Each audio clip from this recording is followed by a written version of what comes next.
October 26, 1942, 5:47 a.m., 18,000 feet above the churning gray waters of the Santa Cruz Islands. The dauntless dive bomber shudders like a leaf in a gale, its right cyclone engine roaring defiance against the slipstream. Lieutenant Richard H. Mangrum grips the stick, sweat stinging his eyes beneath the oxygen mask. Below, the Imperial Japanese Navy's carrier fleet glimmers like steel sharks in the dawn haze, Shikaku, Zuikaku, their decks alive with Zeros scrambling into the sky. A flash anti-aircraft fire blooms from the enemy cruisers, black puffs of death that rock the formation. Mangrum's wingman peels off in flames, spiraling toward the sea in a corkscrew of orange and black smoke. Bandits at 3 o'clock, crackles the radio static-laced panic. You can almost taste the cordite, feel the aluminum skin of the plane vibrate under your palms as the first wave of H-Vals scream down on the USS Hornet, your fragile home on the waves. She takes the hits like a prizefighter, 2 bombs amidships, a torpedo ripping her guts from starboard. Flames leap 50 feet high, licking the flight deck where Hellcats and Avengers huddle like wounded birds. Sailors swarm the catwalks, hoses bursting under pressure, faces blackened, voices lost in the inferno's howl. Hornet lists, her bow dipping into the swell, abandoning ship signals fluttering like white flags of surrender. By noon, she's gone, torpedoed by her own destroyer to deny the enemy a prize. Enterprise limps away, scarred and smoking, the last U.S. carrier in the fight. The Pacific yawns open, a void of blue where American airpower once ruled. Japan owns the skis now. And in Washington, D.C., admirals stare at maps, whispering the unthinkable, we're out of flat tops, out of time. The void over the horizon. Baden on the salt-crusted bridge of the USS Enterprise, October 27, the morning after. Captain George D. Murray stands rigid, binoculars pressed to his eyes, scanning the horizon for ghosts. The carrier's deck is a charnel house, twisted metal, oil-slick puddles of blood, the acrid stench of burnt avgas clinging to every bulkhead. Crewmen in oil-stained dungarees haul wreckage over the side, their breaths coming in ragged gasps, eyes hollow from the night's burial at sea. "You feel that, number one," Murray mutters to his executive officer, Commander Rodman de Wolfe. The ship rolls gently, but it's not the sea, it's the emptiness. No Hornet to screen their flank. No Yorktown lost months earlier at Midway. Just Enterprise, a lone Greyhawk pushing 26 knots toward F8, her air group slashed to ribbons. 16 Wildcats, 8 Dauntlesses, barely enough to fend off a squadron of Kates. De Wolfe nods, jaw tight. "Admiral Kincaid's signal came in at 400, sir. Immediate reinforcement required. Carrier strength critical for Guadalcanal push. Nimitz is screaming for hulls in the water yesterday."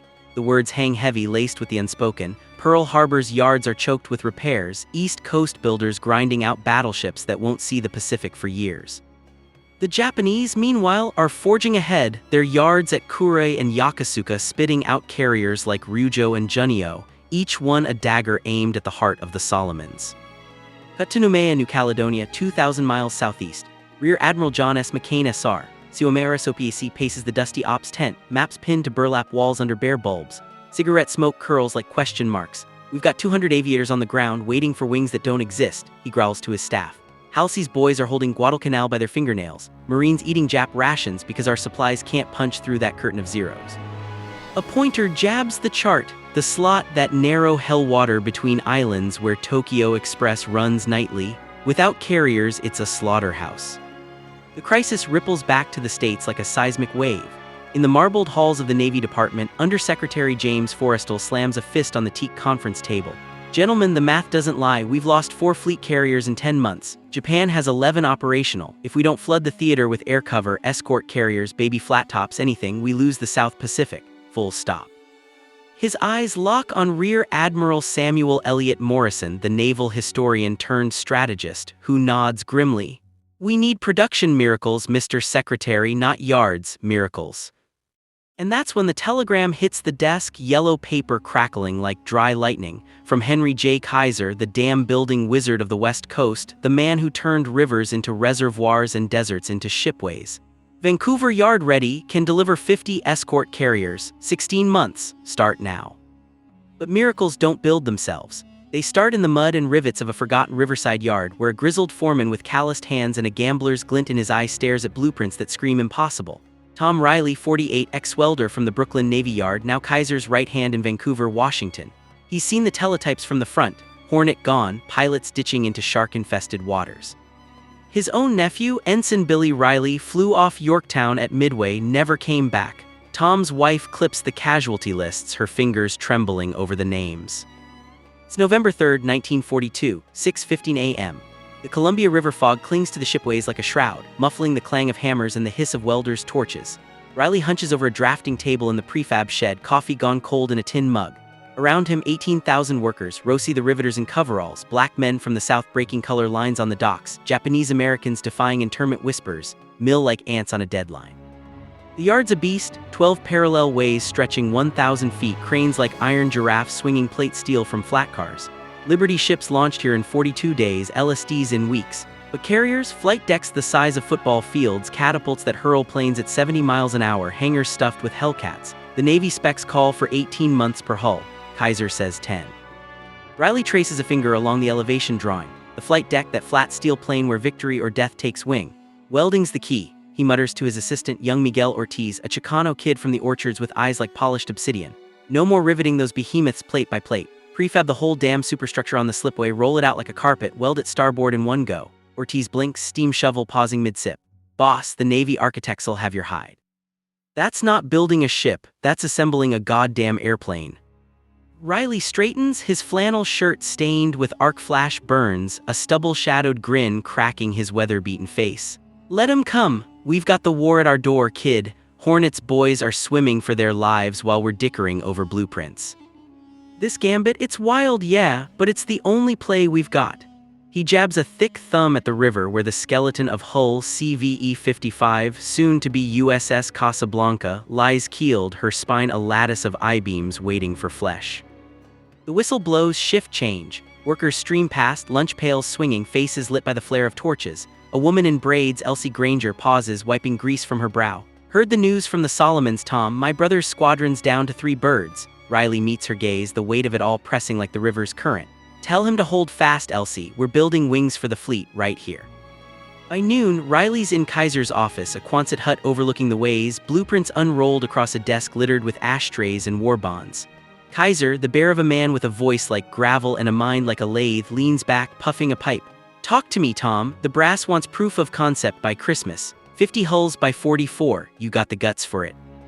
Riley's voice is steady, forged in the fires of 1,000 welds. It's not guts, Mr. Kaiser, it's math. Prefab sections in the sheds, deckhouses, island structures, even the catapult mounts. Truck 'em to the slip, bolt, and weld under cover. Cut weather delays by half, labor by a third. We'll launch the first in 150 days, refine it, and the last ones hit 100. Kaiser's eyes narrow, calculating. The room smells of blueprints and ambition, ink and tobacco. Outside, a crane groans, lifting a 20-ton plate into place. Risky if the welds fail, see trials. They won't, Riley cuts in, leaning forward. Tested 'em on the Liberties, held up in 40-foot seas off Alaska. This ain't theory, it's the edge we give Halsey. Kaiser exhales smoke, a dragon's breath. Do it, but if it sinks us, it's on you. Riley nods, heart pounding like a pneumatic riveter. As he steps out into the drizzle, the yard pulses around him, sparks flying like fireflies, the river lapping at pilings like an impatient tide.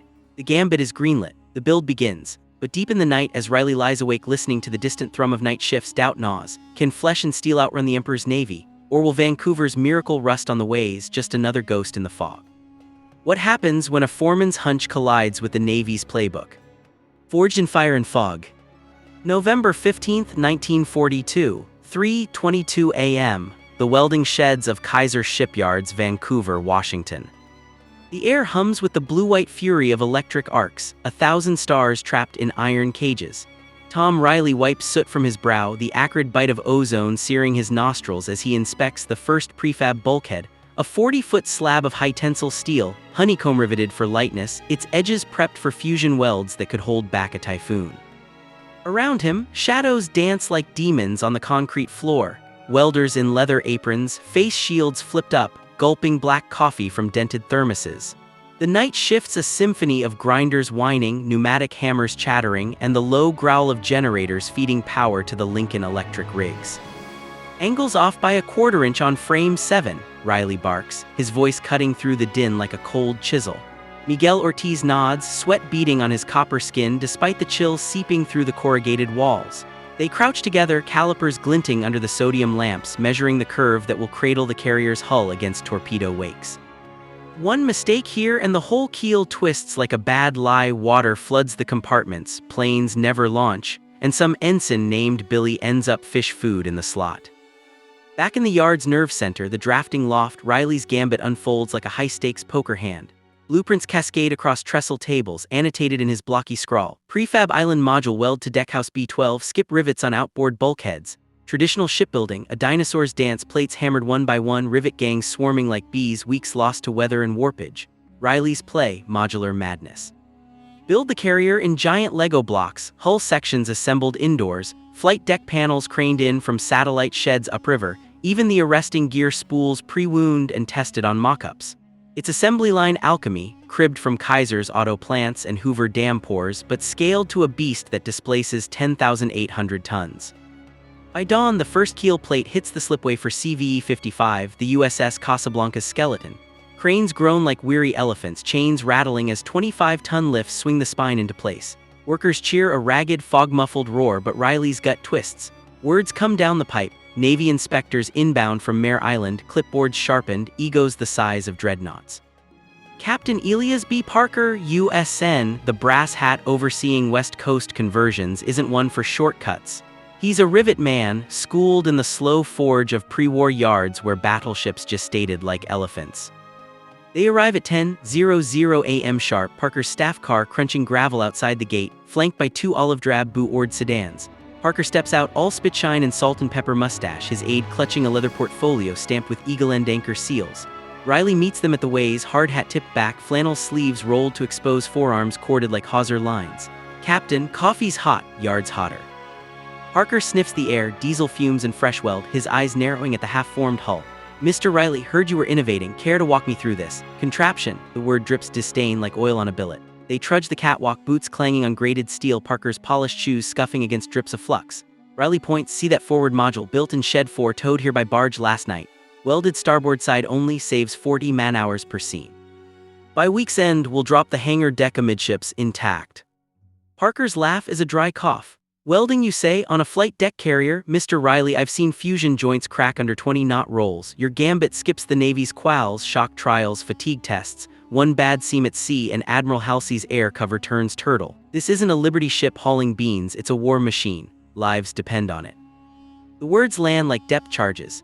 Riley feels the crew's eyes on them, Elsie Granger pausing her torch, Miguel frozen mid-measure. You can almost hear the pulse of the river beneath urging pushing. With respect, Captain, Riley replies, voice low but edged like a blade. Lives are turning turtle right now. Guadalcanal's a meat grinder, Marines dodging 14-inch shells because we can't get birds aloft. Your quals take 6 months. My welds hold in Sims, vibed him at 50 GS. Give us the green, or the Japs launch theirs unopposed. Parker halts at the bow, where the stem post rises like a defiant prow. Wind off the Columbia whips his tie, carrying the faint tang of pine from the Cascades. He flips open the portfolio, specs from booze ships, yellowed memos decrying unproven techniques. Kaiser's a builder of bridges, not battles. This yard's quota is auxiliaries, tankers, cargoes, carriers. That's Newport News territory. I shut you down today and Forrestal backs me. Show me proof, Riley, not promises. The gauntlet slaps down. Riley swallows the retort, years of Brooklyn brawls teaching him brass bends slow. Proof by Christmas, sir, launch in 105 days, trial her yourself. Parker's gaze bores in, weighing the foreman against the fleet's desperation. A beat, two, then a nod grudging like a hinge rusted shut. One hull fail and the program's scrap succeed. He trails off, staring at the empty river where ghost carriers might yet sail. Word spreads like wildfire through the yard. Green light with teeth. Shifts double, 16 hours, 7 days, bunks hot swapped in the dorms.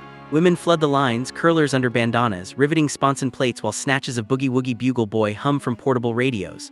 Black welders from Louisiana bayous, their hands steady as gumbo pots, fuse the catapult tracks, gear that will sling FM-2 Wildcats into the void at 60 feet per second.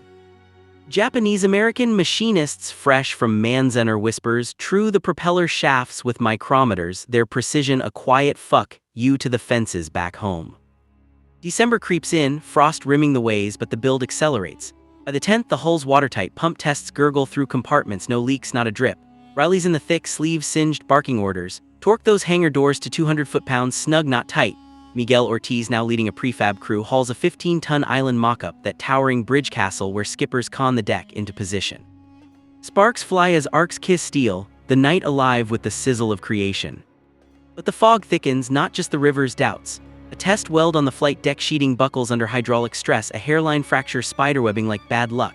Sabotage, whispers circulate, Axis spies in the lunch lines, no fatigue, rushed preheat. Riley paces the shop floor at midnight alone with the ghosts, Billy's grin in a faded photo, Hornets pyre on newsreels. We push harder, he tells the empty air, or we break. Christmas Eve 1942. The yard quiets for a breath, turkey in the mess, carols crackling from speakers. Riley stands at the slip, breath fogging, watching floodlights rake the growing form. 512 feet stem to stern, her nameplate bolted, Casablanca. She's taking shape, a steel phoenix from the mud. But as the clock strikes 12, a runner bursts from the office, face pale as weld flash. Boss telegram from Noumea, Halsey's fleet engaged off Tassafaronga. Carriers, we got none. They're praying for yours. The Pacific bleeds, Vancouver's miracle, can it fly in time, or will the welds hold only for the scrapyard? The Crucible of Steel and Souls. January 5th, 1943, 4:15 a.m., the catwalk overlooking Slipway 7, Kaiser Shipyards, Vancouver. Tom Riley's boots slip on frost-slick grating, the Columbia's breath turning the air to needles that prick through his wool mackinaw. Below, the USS Casablanca looms half-born from the gloom, a gray leviathan cradled in wooden blocks, her hull plates gleaming dully under arc lights that buzz like angry hornets. Welders swarm her flanks like fireflies with a death wish, arcs spitting blue fury across the seams, the sizzle mingling with the low moan of wind through the cascades. You can feel the heat rising in waves, clashing with the cold, turning breath to steam that ghosts the night. Riley leans on the rail, a cigarette pinched between chapped lips, its ember a lone defiant glow. Sleeps a stranger now, 4 hours snatched in the foreman's shack, haunted by teletypes rattling like machine guns. Tassafaronga bloodbath, 4 U.S. cruisers crippled, Halsey's tin cans dodging long lance shadows.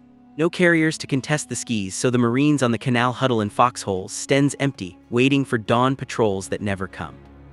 Riley's nephew Billy flashes in his mind, that cocky wave from Yorktown's deck, swallowed by coral sea spray. Hold fast, he'd wired home. Now it's Riley's turn to make it true. Down on the ways, Miguel Ortiz directs a crane crew, his voice a whipcrack over the din. Easy on the sling, flight deck module at 30 degrees, no spin. The behemoth swings in, a 200-foot slab of armored teak over steel, perforated for tie-downs, its edges lipped for seamless welds. It's the heart of Riley's madness, prefabbed upriver at St. Helens, floated down on barges under blackout tarps to dodge prying eyes. Traditional yards would rivet it in place over months. Here, it's dropped like a guillotine blade, aligned by laser-straight plumb bobs, then fused in a frenzy of electrodes. Sparks cascade like golden rain, illuminating faces etched with exhaustion. Elsie Granger, smudged with flux, her braids tucked under a welder's hood. Jamal Hayes, the bayou blacksmith whose arcs sing hymns, fusing the sponson braces that will cradle Avenger torpedo bombers. By shift's end, the decks mated a thunderous clang as the last strut locks, followed by the hiss of cooling welds. Cheers ripple up, muffled by the fog, but Riley doesn't join. He's in the test bay, a concrete bunker reeking of machine oil and brine, where a hydraulic ram pounds a mock bulkhead at 40 cycles a minute. Crack.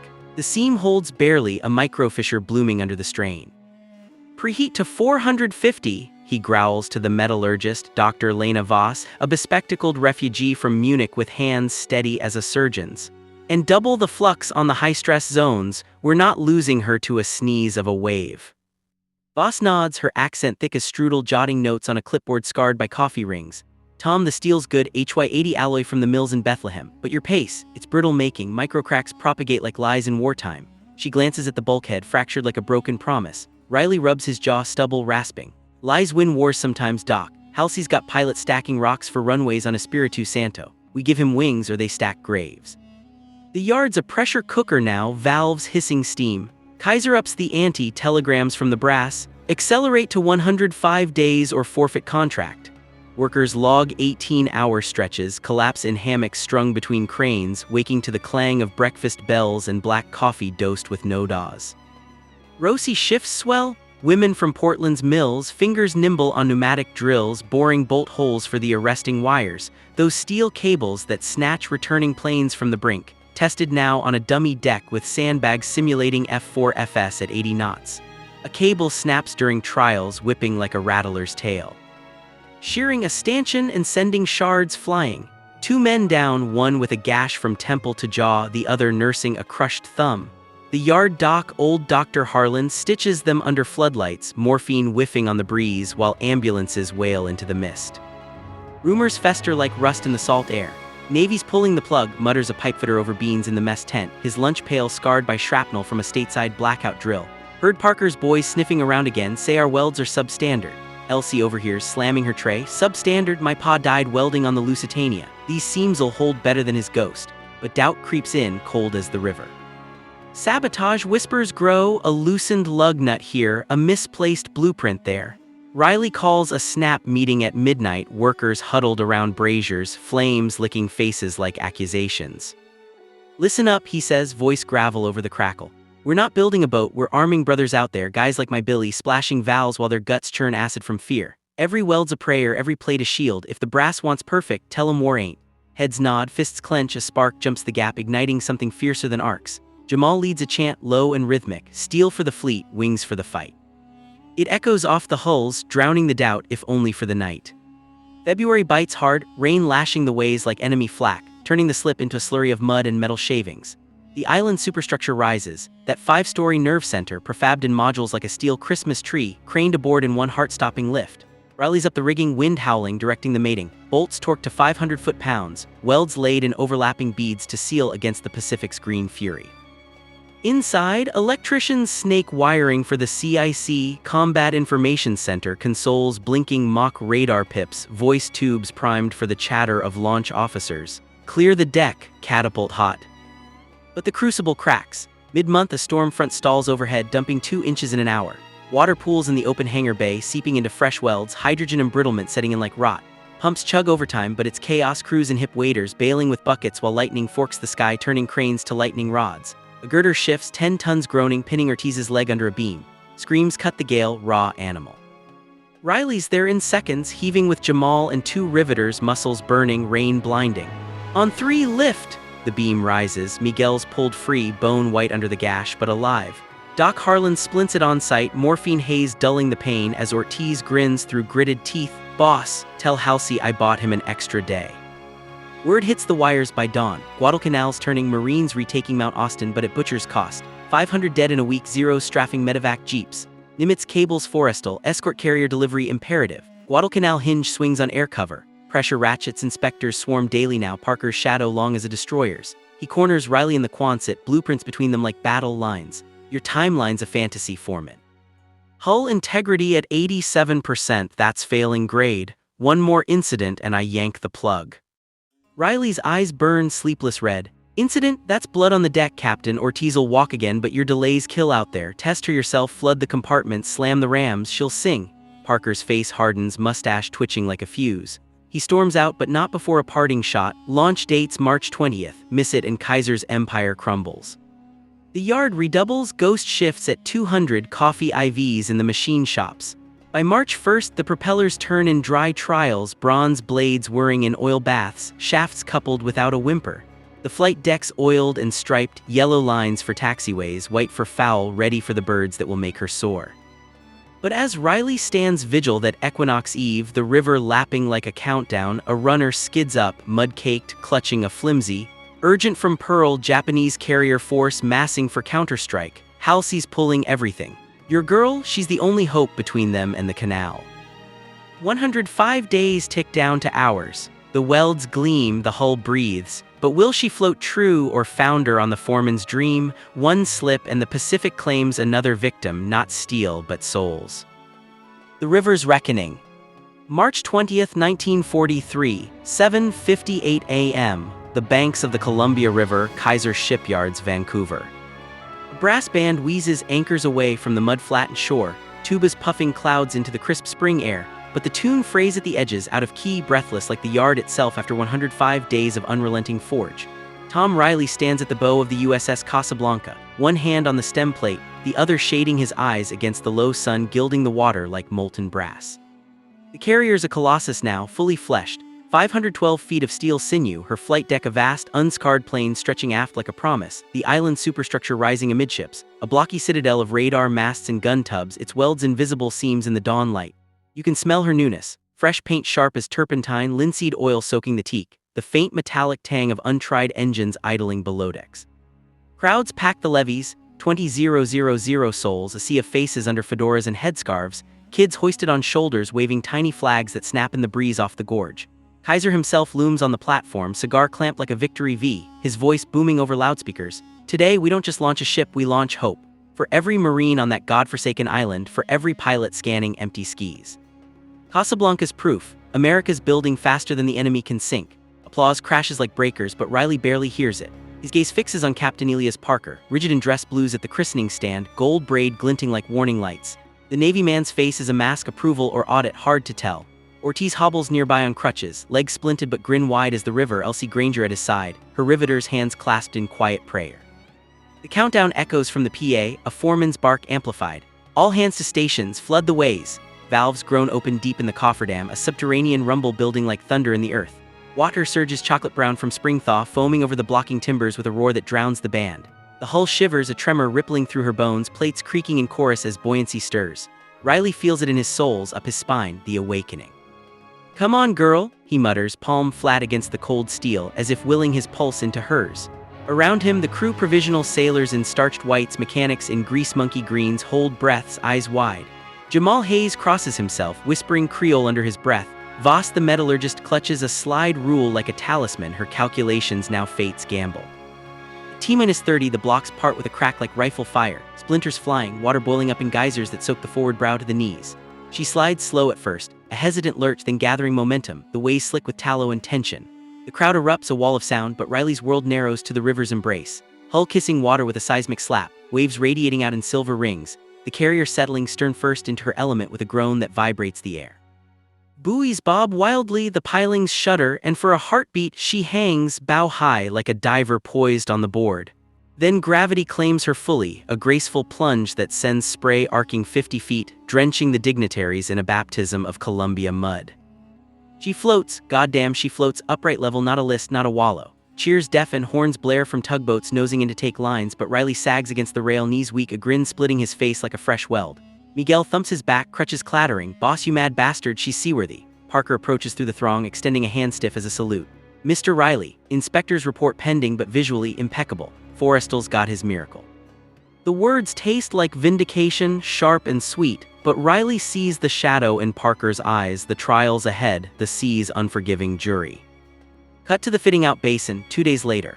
The yard's frenzy shifts gears. Cranes swarm like hornets, hoisting the air group aboard. 12 FM2 Wildcats folded wingtip to wingtip in the hangar, their Pratt & Whitneys purring through engine runs. 6 TBF Avengers, bellies fat with practice torps, slung from the overhead beams. Electricians snake the last cables to the CXAM radar, a 20-foot dish atop the island that will paint enemy snoopers at 100 miles. Riley's everywhere, torquing the catapult pistons to 3,000 psi, barking at pipefitters to chase the last air bubbles from the firemen's. No dry runs on leaks, boys, Halsey's not forgiving. Sleeps rationed to catnaps in the wardroom, dreams laced with the river's lap and the phantom scream of dive sirens. April dawns wet and relentless, rain sheeting the deck like enemy flak, but the shakedown begins. Underway, trials off Astoria, twin screws churning at 19 knots, the single stack belching black smoke that trails like a battle pennant. Riley rides as civilian observer, wedged in the pilot house with the skipper LT, CMDR, Frank D. Rigg, a Mustang from the destroyer wars with eyes like chipped flint. Feel that. Rigg says as the bow bites a chop from the Columbia bar, spray sheeting the windows. She's lively, handles like a DE, not a hog. They push her, emergency turns that heal her 15 degrees, full reverse from flank speed in 400 yards, the props cavitating in a froth of white. Below, in the engineer rooms, stokers in sweat-soaked whites shovel coal to the Babcock and Wilcox boilers, 300 tons of fuel oil waiting in wing tanks, enough to steam 11,000 miles at 11 knots. But the sea tests deeper. Off Cape Lookout, a squall line ambushes, 40-knot winds, 15-foot combers that bury the bow in green water, the deck awash to the hangar doors. Alarms wail, secure for heavy rolls. Riley grips a handhold, stomach lurching as the carrier pitches, her welds singing under the strain, creaks like old bones, but no snaps, no groans of failure. In the CIC, green-shaded lamps flicker over plotters tracing simulated tracks. Bogey bearing 270, Angels 10,000 Wildcats aloft. Pilots scramble up the ladders, helmets under arms, the catapult blasting FM2s into the murk one by one, thunderclaps of steam and fire, hooks snagging wires on the mock recovery deck aft. One bird greases it perfect, tires smoking. Another bounces, barrier netting snaring props in a tangle of wire and curses. Parker joins for the endurance run, stopwatch in hand, his team probing every seam with dye-penetrant kits and ultrasound wands. Bulkhead C-14 hairline at the doubler, one reports, voice tight. Riley's there in a flash, arc in hand, laying a reinforcing bead under the deck lights, sparks hissing off the wave caps. Hatch it now or patch it at Pearl. By sundown, the squall breaks, rainbow arching over the fantail, and Rigg turns her for home waters. Telegrams crackle, Nimitz's approval, proceed to Esquimalt for fitting out. Guadalcanal secure, but Solomon's flare, your birds needed yesterday. Vancouver empties her into the Pacific trade winds by mid-April. Tugs warping her downriver past the cheering throngs, kids tossing apples from the banks, women waving aprons like signal flags. Riley watches from the yard's high catwalk, Miguel at his side, the carrier dwindling to a gray smudge on the horizon. 105 days, Ortiz whistles. From mud to monster. What's next, boss? Build a battleship in a weekend. Riley chuckles, but it's hollow, the ache of empty ways, the yard already keeling the next CVE-56 Anzio. His hands, scarred and steady, flex against the rail. Next, we do it again, and again, till the Japs choke on our wakes. But as Casablanca steams south, convoyed by DEs through the fog-shrouded Strait of Juan de Fuca, a shadow looms on the plotting boards, Japanese scouts probing the Aleutians, a feint or the real thrust. Halsey's signal flashes urgent. Intercept force forming, escort air vital. The foreman's gambit sails into the blue. Will her welds hold the line or shatter under the Emperor's hammer? One voyage and the Pacific learns her name. Wings in the Whirlwind. May 15, 1943, 2:33 p.m., 500 miles west of Oahu, Hawaiian Islands. The USS Casablanca slices through the trades like a gray knife. Her bow-carving foam curls that hiss against the hull plates Tom Riley sweated over in Vancouver's chill. LT, CMDR. Frank Rigg stands on the starboard bridgewing, salt crusting his binoculars, the wind whipping his khakis into snaps of white. Below, the flight deck hums, deckhands in yellow jerseys signaling a squadron of FM-2 Wildcats into launch position, props blurring to silver discs under the tropic sun. You can taste the diesel tang on your tongue, feel the deck thrum through your sea boots as the first catapult cycles. A hiss of steam, a thunderclap release, and the fighter vaults forward, hook folding up, climbing into the vast blue like an arrow loosed from a longbow. Rigg lowers the glasses, a grim smile cracking his sun-leathered face. She's a thoroughbred, boys, 18 knots true, radar painting picket boats at 80 miles, Riley's welds holding like they were born wet. In the pilot house, the OOD officer of the deck, Ensign Pete Harlan, son of the yard dock, nods at the repeater dials. Gyro compass steady at 265, no vibrations in the shaft alleys. The shakedown's a success, post-launch fixes ironed out at Esquimalt. A leaky stuffing box repacked, arresting wires restrung after a fouled trap during quals. Casablanca's air group, V's 59, is green but eager pilots like LT. JG Eddie Klein, a farm boy from Iowa with 50 hours on Wildcats, scanning the horizon for the bogies of his nightmares. Teletypes clatter in the radio shack, Pearl Harbor's green light. Report for duty COMSOPAC, proceed Noumea via convoy, Guadalcanal ops imminent.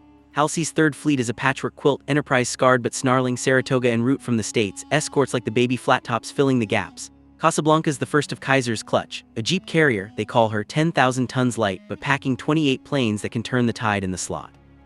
Rigg paces the bridge, plotting the great circle route on the chart table, grease pencil tracing arcs around Japanese sub-wolfpacks.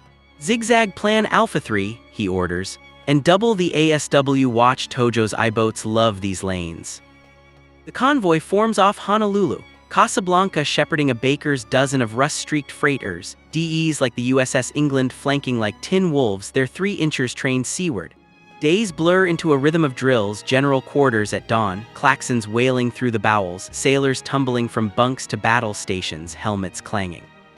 In the hangar, mechanics swarm the birds. Armorers loading .50 cal belts into wing stubs, ordnancemen slinging 500-pounders onto Avenger racks, the clunk of safeties echoing off the overhead. Klein straps into his cockpit for a hop, oxygen mask fogging with his breath, the harness biting his shoulders. Clear prop, the handler yells, and the right spins up, a guttural roar that vibrates the deck like an earthquake. By May 25th, the dateline flips to Down Under, Noumea, New Caledonia, a fever dream harbor ringed by palm frond hills and Quonset sprawl. Casablanca ties up to the mole amid a forest of masts, the air thick with frangipani and the rot of coral atolls. Sailors swarm ashore, Liberty call a riot of brown juggers and brass bands, but Rigg's boys stay buttoned. Air group quails over the lagoon, Wildcat stooging through puffy cumulus, practicing dive bomb runs on barrel floats.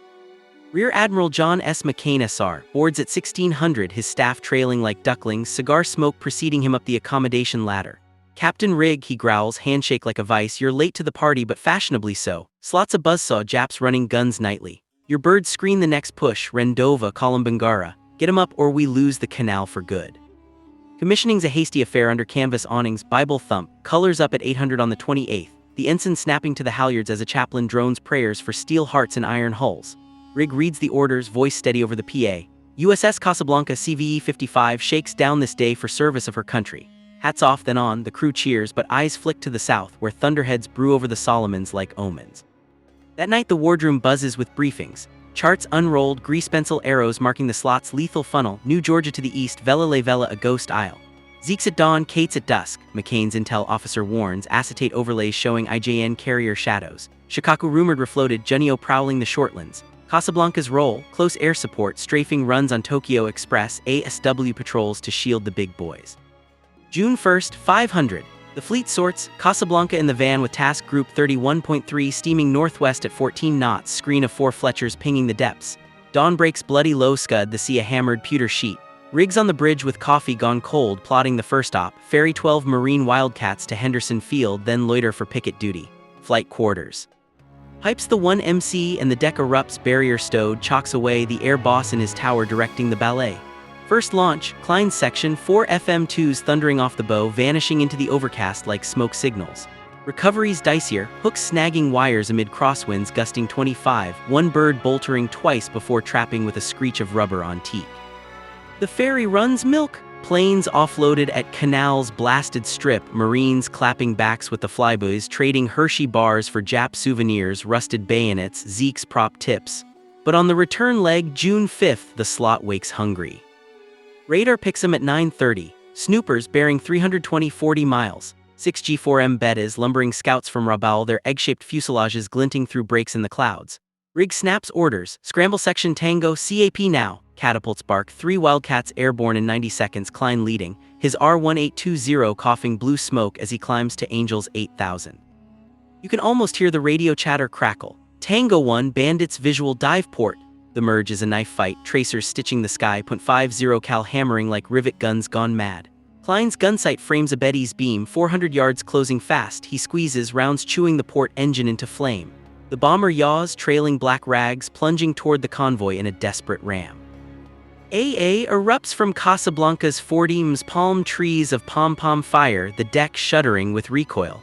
One Snoop greases a DE's stack, a mushroom of orange and screams, another limps away, hold and howling. Klein's voice cuts the static. Splash 1, 2 more smoking. The CAP reforms, orbiting the flat top at 2,000 feet, exhaust trails weaving like victory banners. Rig exhales, fist unclenching on the Polaris. First blood, lads, not bad for a river rat. Below, damage control parties swab the decks, shrapnel pocking the island like acne, a 20 crew cheering their kill, a wingtip fragment clanging off the sponson. McCain's flash traffic, well done, 31.3. Press on Rendova landings tomorrow, expect opposition. By dusk, the groups in the funnel, destroyers screening tight, the slot's walls closing like jaws, jungle-choked shores flickering green in the dying light. Casablanca launches night patrols, Avengers with radar homing torps probing the shadows for the Express. One Kate shadows back, a silver ghost at 500 feet. A Wildcat nails it at moonrise, the explosion blooming red over the water, debris pattering like rain on the sea. The crew stands down at 200, bone-tired, but the rhythm's set. Launch, fight, recover, repeat. In his sea cabin, Rig pores over action reports, Riley's name a talisman in the margins, Weld's nominal, sir, no failures. June 10th, Rendova Cove. The landings hit at 6:30, Higgins boats churning sand, Marines wadding under mortar fire, the jungle alive with Nambu chatter. Casablanca's birds are angels of wrath, Dauntlesses borrowed from Enterprise diving on pillboxes, 1,000-pounders cratering the beachhead, Wildcats topping the CAP, tangling with 20 Zeeks in a furball that litters the bay with silk and aluminum. Klein bags too, his plane holed 47 times, limping back with glycol steaming. Fuel state bingo, he radios, grease strap perfect, the wire snagging like fate's hook. But victory's Pyrrhic, the slot claims its toll. A Jap sub slips the screen at Tassafaronga Redux, long lance lancing the cruiser USS Helena, flames gouting 200 feet. Casablanca's ASW Avengers hunt the bastard down, depth charges bracketing the feather, oil slicks blooming like ink. Halsey signals kudos, Casablanca's the hinge, lads, Kaiser's gamble pays dividends. Yet as the sun dips blood orange over Kolombangara, radar paints a storm. Large bogey force 120 miles north, carriers, Shikaku's sisters or worse. The fleet tenses, boilers lighting off, the deck clearing for a max launch. Rig grips the Annunciator, heart hammering like a drop forge. Riley's miracle faces her anvil, will the Welds sing or scream? The Emperor's Shadow. June 12, 1943, 4:17 a.m. Iron Bottom Sound off Kolombangara Island, Solomon Islands. The USS Casablanca pitches in the Black Velvet Sea, her screws thrashing against a swell that rolls in from the unseen horizon like the breath of leviathans. LT, CMDR. Frank rig hunches over the radar repeater in the CIC, the air thick with the hum of blowers and the sour reek of unwashed fear sweat from the plotters hunched around the glowing scope. Green blips pulse like malevolent fireflies. 18 contacts 95 miles north, Angels 15,000 closing at 280 knots. Carriers confirmed, the air plotter whispers, voice cracking like thin ice. Junio and one unidentified Ryunjo class may be launch imminent. The room's a tomb of tension, salt-stiff charts crinkling under elbows, coffee mugs rattling on consoles, the faint sizzle of a cigarette burning forgotten in an ashtray. Riggs' fist clenches on the voice tube, knuckles white as bone. Flight deck, scramble all birds, max launch now. The 1MC blares the klaxon, a banshee wail that rips through the ship, jolting sailors from their racks in a tumble of curses and helmets.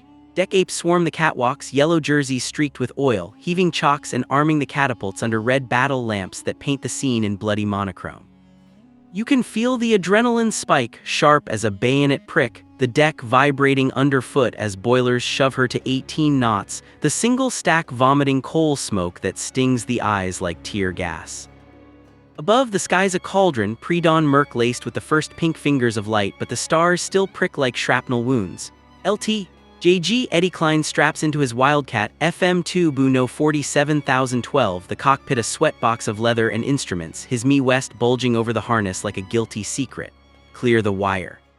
Shooter yells and the catapult slams home, a gut punch of acceleration that pins him to the seat, 70 mph in 2 heartbeats, the bow falling away as he claws for altitude. 12 fighters, 8 Avengers airborne in 7 minutes, Casablanca's gutted, hangar echoing empty, her flight deck a scarred runway of blast marks and tie-down scars. Klein's squadron forms up at 10,000 feet, props thundering in ragged echelon, scanning the black for the first glint of rising sun on cowlings. Halsey's Third Fleet coalesces in the sound, a wolf pack of steel, Enterprise and Saratoga thundering south at 25 knots, their air groups max for the strike. Battleship Washington churning wake like a plow, her 16-inchers train forward, a screen of 12 destroyers, fish torpedoes hot in tubes. But it's the escorts like Casablanca that bridge the gap, jeep carriers, river rats turned sea wolves, their planes the glue holding the CAP together. McCain's voice crackles over TBS, 31.3 from Com Air Sapak, you're the northern picket. Hold the door, rig, if they punch through, it's cactus all over again.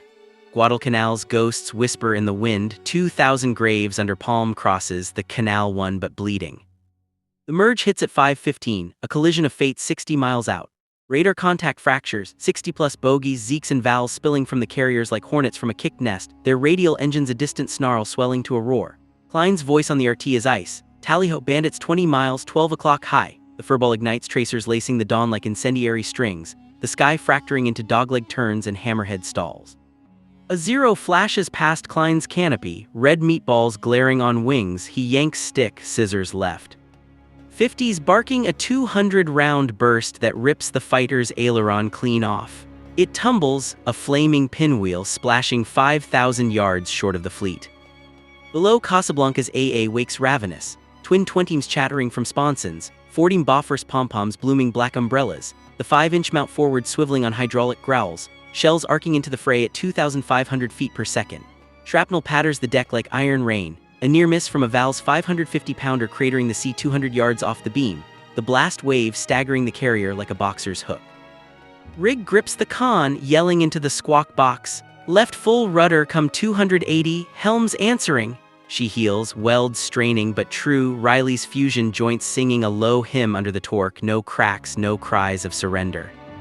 The battle swells to apocalypse. Enterprise's Dauntless's counterpunch, diving from 18,000 and screaming 70-degree peels, bombs away at 2,500 feet, plastering Junio's deck with 1,000-pounders that erupt in gouts of flame and twisted steel. But the escorts pay freight.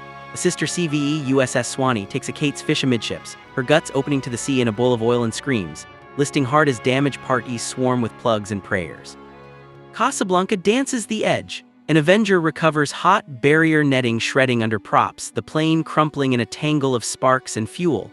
Klein's wingman greases aboard hold like Swiss cheese, glycol trailing like comet's tail, the hook snagging wire with a screech that echoes the relief in the handler's roar. I-700 the tide turns crimson. Halsey's strike hits home, Junio's flight deck a charnel pyre, her sister staggering with hangar infernos, Zeke's ditching by the score as fuel-starved engines cough out. Klein claims 3, his Wildcat a sieve of 89 holes, limping back on a wing in prayer. Tango lead fuel critical RTB. Recovery's a ballet on knives. Planes boltering in crosswinds, catapults cycling hot, the deck crew drenched in sweat and avgas, faces black with cordite. One last Val Dives the stack suicide bold, 500 mph kamikaze proto, but the 5-incher nails it at 800 yards, the wreck cartwheeling into the drink in a plume of white. Stand down at 900. The fleet tallies, 42 Jap planes splashed, 2 carriers crippled, Tokyo Express gutted before it forms. Losses, heavy 18 U.S. birds down, Swanee limping for Pearl, 200 aviators adrift in rafts under shark shadows. But Casablanca stands unbowed. 0 hull breaches, air group at 70% strength. Her weld's a silent testament, 105 days from mud to miracle, Riley's gambit etched in the steel that held. Rig slumps in the wardroom, nursing a scorched hand from a hot casing, the action report half-scrawled. Vessel performance exemplary, prefab construction validated under combat stress, recommend class-wide adoption. Cut to Noumea, 1,200 miles southeast, July 1st. Teletypes rattle in McCain's flag plot, Nimitz's commendation, Casablanca-class shifts paradigm. 50 hulls by 44 flood the pond. Kaiser gets the wire in Vancouver, pipe clenched, eyes misting over the Columbia's gleam. Tom, you son of a bitch, we shocked him. Riley, back at the ways on CVE 57, pauses his arc, face shield up, the flare's afterimage dancing in his eyes. Miguel Ortiz, leg mended, slaps his shoulder. Heard from the boys your girl's got 22 kills. Pacific's whispering her name. Elsie Granger overhears, torch paused, a rare smile cracking her grease mask. And ours too, every Rossi, every rivet. The shockwave ripples. Yards hum from coast to coast, women in factories turning out Hellcats by the hundred, the fleet swelling like a tide turning. Guadalcanal holds, New Georgia falls, the Solomon's chain breaks link by link. By Leyte Gulf, Kaiser's babies, 50 strong, form the van, their decks launching the vengeance that guts Ozawa's center force. Musashi's 18-inchers silenced by dive bombers from river-forged hulls. But in the quiet hours, as Riley watches Anzio slide down the ways, 102 days this time, the ghosts linger. Billy's laugh, the weld that almost cracked, the boys who didn't trap aboard. The Pacific's shocked, all right, but victory's a hungry god, demanding more steel, more souls, and Vancouver's fires never cool. In the end, one foreman's wild hand rewrote the board. From fog to fury, 105 days that bent the war's arc, but what price for the welders left behind? End.